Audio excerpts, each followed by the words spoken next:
मैं जरा तोला साहब आपसे शुरू करना चाहूंगा। मुझे ये बताइएगा, ये जो सुपर टैक्स लगा है 10% सुपर टैक्स क्या है और इसके मईशत पर क्या मस्बत या मनफी असरात होंगे? क्योंकि अभी तक तो हम देख रहे हैं कि इसका रिएक्शन आ रहा है मुख्तलिफ जो बिजनेस कम्युनिटी है उसकी तरफ से। बिस्मिल्लाहिर्रहमानिर्रहीम। Thank you Adil. एक्चुअली देखें, इसका कोई इम्पैक्ट महंगाई पे नहीं आएगा। शायद आप कहेंगे कि जी तोला साहब को क्या हो गया, ये कैसी बहकी बहकी बातें करते हैं। ये जो सुपर टैक्स या पॉवर्टी एलिवेशन टैक्स है, ये लगाया गया है उन साहिब सरवत लोगों पे जिनकी आमदन 15 करोड़ से ऊपर है। और ये एक डायरेक्ट टैक्स है, इनडायरेक्ट टैक्स, तो ये पास थ्रू नहीं होगा। दूसरी बात ये है कि सिर्फ एक सर साल पहले अगर आप ये पॉइंट क्लियर कर दें, मैं फिर दूसरी बात पे आता हूं। ये जब आप नहीं, मैं आपको बिल्कुल बोले दूंगा तोला साहब। आपको पता है मेरे शो में हर बंदे को भरपूर मौका मिलता है बात करने का। मैं ये लेकिन अवाम को समझने के लिए आप ये कह रहे हैं ये पास ऑन नहीं होगा, जिस इंडस्ट्रीज पे ये लगेगा वो कैसे आगे पास ऑन नहीं करेगा, मुझे जरा ये समझा दें। आप पहले मुझे पूरा बोलने देंगे, मैं आपको पूरा समझा दूंगा। अगर आप बीच में बोले हैं तो ना मैं आपको समझा सकूंगा ना आप। अच्छा चले बात करें आप, बिल्कुल बात। मेरी रिक्वेस्ट है आपसे, अगर आप किसी मेहमान को बुलाते उसकी कदर भी किया करें। नहीं सर, हम कदर करते हैं जब ही तो बुलाते हैं तोला साहब। आपकी तो वैसे भी बड़ी कदर करते हैं भाई। कहता हूं कि जरा आप थोड़ा तामुल लगे, मैं आपको सारा ठीक है, बात करें। बिल्कुल बात। देखिए, ये इन्होंने 15 करोड़ रुपए पे 1% लगाया है। 20 करोड़ से लेके 25 करोड़ तक 2%, 25 से 30 करोड़ रुपए पे 3%, और 30 से ज्यादा जो भी इनकम है उस पर 4%, और 12 सेक्टर पे उन्होंने 10% यानी 6% एडिशनल लगाया है। ये जो टैक्स लगा है ये डायरेक्ट टैक्स है। ये उन प्रॉफिट पे लगा है जो कि इस साल कमाए जा चुके हैं। यानी बैंक के केस में जो इनका ईयर कंप्लीट हो चुका है 31 दिसंबर 2021 को, जिसको हम टैक्स ईयर 22 कहते हैं, उस पे ऑलरेडी वो अकाउंट डिक्लेयर कर चुके हैं। उनके जो मुनाफा जात हैं उस पे वो टैक्स लगेगा, तो ये पास ऑन नहीं हो सकता। दूसरे जो सेक्टर्स होंगे जिनको 30 जून को या 8 दिन के बाद जो ये क्लोज हो रहा है इनका साल, उसके प्रॉफिट पे टैक्स लगेगा, और अगले साल के लिए ये टैक्स नहीं है, सिर्फ इसी साल को। तो आगे अगर आप ये कोई चीज बढ़ाते अगले साल के लिए आप लेते तो ये बता। अब आप बोलेंगे कि स्टॉक एक्सचेंज पर क्यों इतनी जनाब, मेरे सवाल का आपने पहले ही सोच समझ लिया। देखिए मेरी बात सुना, आपको ये पता होना चाहिए, मेरा सब्जेक्ट है, मुझे ज्यादा पता है। हाँ बिल्कुल बताइए, ये 2000 पॉइंट कैसे गिरी? नाला है कि स्टॉक एक्सचेंज के पास जो कि इस वक्त प्रॉफिटेबिलिटी थी वो बड़े बंपर प्रॉफिट थे, विंडफॉल प्रॉफिट थे।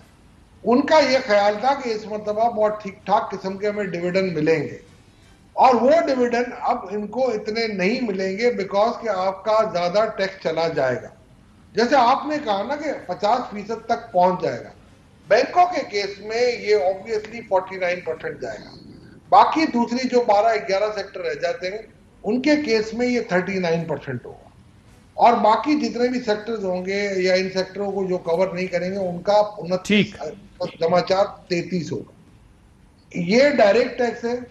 मैं आपको बड़े वसूख के साथ कह सकता हूं कि इसका कोई इंपैक्ट आपकी इन्फ्लेशन पे डायरेक्टली नहीं पड़ेगा। दूसरी बात यह है, ये एक एक्टिविटी के लिए उसकी आपको मैं एक वजह बता देता हूं। अगर इसकी इन्फ्लेशन पे इंपैक्ट पड़ा, अभी वैसे नहीं पड़ेगा, मैं आपको दावे के साथ कह देता हूं, ये इसलिए लगाया गया कि आपको 436 अरब रुपए का एडिशनल रेवेन्यू टारगेट दिया गया IMF की तरफ से। और फरूख सलीम साहब ने भी स्टडी किया होगा, मैं तो थोड़ा सा देखता रहता हूं उसको। 200 अरब की कंटिजेंसी क्रिएट की गई है कि अगर खुदा ना खाता महंगाई का इंपैक्ट आए, जो कि कसाद बाजारी या रिसेशन खड़ी हुई है हमारे सर पे पूरी दुनिया में, ठीक है, तो वो आप एहसास या BISP प्रोग्राम के तहत दे सके। मैं इसकी मिसाल आपको दे देता हूं। आज से 2 या 3 साल पहले जो तहरीक इंसाफ का बजट था 2019 का, उसमें 425 अरब रुपए की कंटिजेंसी रखी गई थी, और उसी से मिनिमाइज किया गया था रिवर्स करके आपके फिस्कल डेफिसिट। ठीक है सर, तो ये मैंने आपको पूरा बता दिया। ओके सर, मैं जरा कोई भी सवाल हो आप मुझसे पूछ सकते हैं। मैं अभी पूछता हूं, बिल्कुल सारा कुछ आप सकते हो। फरूख हबीब साहब वो कहते हैं कि जी ये एक कंटिजेंसी प्लान है, 425 अरब का आप भी अपने दौर में रख चुके हैं, ये किसी डायरेक्ट कोई इंपैक्ट नहीं होगा इसका। मैंने ये नहीं कहा, एक मिनट, देखिए बुनियादी तौर के ऊपर मैंने कंटिजेंसी प्लान का नहीं कहा सर। आपने क्या कहा? ये कहा नहीं, इसके अगेंस्ट जो 436 बिलियन रुपीस को इकट्ठा किया है इन्होंने, वो बढ़ाया अपना टारगेट IMF ने, उसके अगेंस्ट ये 200 अगर गुर्बत के सतह गुर्बत वाले लोगों के लिए 200 अरब का कंटिजेंसी प्लान बजट में रखा गया। ओके जी, देखें मेरे असर नहीं पड़ेगा। देखें बुनियादी तौर के ऊपर जिनके ऊपर असर पड़ना है आप उनका व्यू पॉइंट ले लें। वो तमाम टीवी शोज के ऊपर आकर एक लोगों ने एक शोर सामने आ रहा है और इंडस्ट्री का पहले ही कत्लेआम हो गया है, ब्लड बात हो रहा है पाकिस्तान के अंदर इंडस्ट्री का। 3.5 साल लगा के इमरान खान ने, जहां पर हमारी टेक्सटाइल इंडस्ट्री को ताले पड़े हुए थे, एक्सपोर्ट्स हमारी जो है वो डिक्लाइन के ऊपर थी, टैक्स कलेक्शन हमारी 3840 अरब रुपए पे खड़ी थी।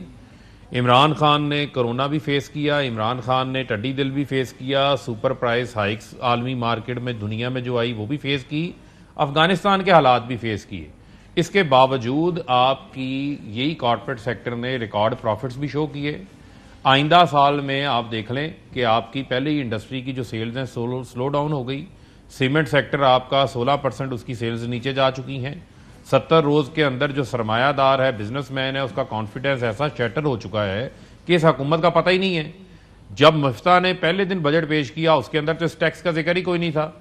उसके बाद जो है ये आज लाकर एकदम से जो है वो टैक्सेस लगा दिए। पाकिस्तान की मईशियत झटके बर्दाश्त नहीं कर सकती, अनसर्टेनिटी बर्दाश्त नहीं कर सकती। हमने एक इक्तिसादी सर्वे आया, 27% एक्सपोर्ट्स में इजाफा, टैक्स कलेक्शन 6200 रुपए में 6200 अरब, आपकी तरसीलात जो है वो 32 अरब डॉलर के ऊपर, आपकी एक्सपोर्ट 31 अरब डॉलर के ऊपर। मुझे आप ये बताएं कि अच्छा खासा जो है मुल्क चल रहा था, मुल्क की मईशत चल रही थी। आज आप देख लें कि आपका रुपया जो है वो कितना डीवैल्यू हो गया। आप देख लें कि जब से ये हुकूमत आई है इनसे कुछ समझ नहीं रहा, इनके पास फैसला साजी करने की कोई इनकी सिमत ही नजर नहीं आ रही। लेकिन आपके ख्याल में अगर वो कहते हैं हम अमीर पे भी टैक्स ना लगाएं, फिर जो सैलरीड क्लास पे टैक्स लगते रहता है उसी जो लोग टैक्स सर्कल में आते हैं। आदिल नहीं, एक मिनट, यही कंफ्यूजन है। कंफ्यूजन क्या है? ये जो टैक्स लगाया जा रहा है आपका क्या ख्याल है ये ब्लैक इकोनॉमी को हवा नहीं देगा? आप चेक करें, ये आपके लोग प्रॉफिट्स शो ही नहीं करेंगे। वो ऑफ द बुक्स जो है वो पैसा ब्लैक इकोनॉमी में पार्क करेंगे और वो जाएगा पैसा रियल इनकम शो नहीं करेगा और वो जाएगा उन सेक्टर्स के अंदर जहां पर रोजगार कम पैदा होता है, वो जाएगा किसी और सेक्टर के अंदर। यहां पर 55 लाख नौकरियां 3.5 साल में पैदा हुई।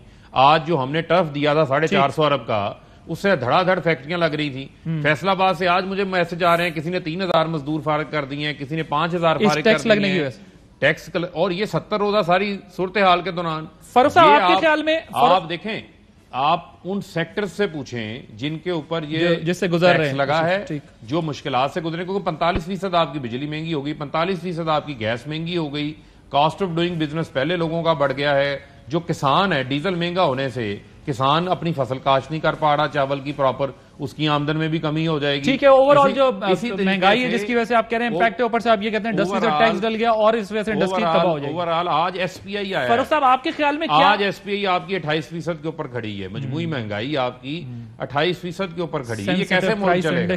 ठीक है।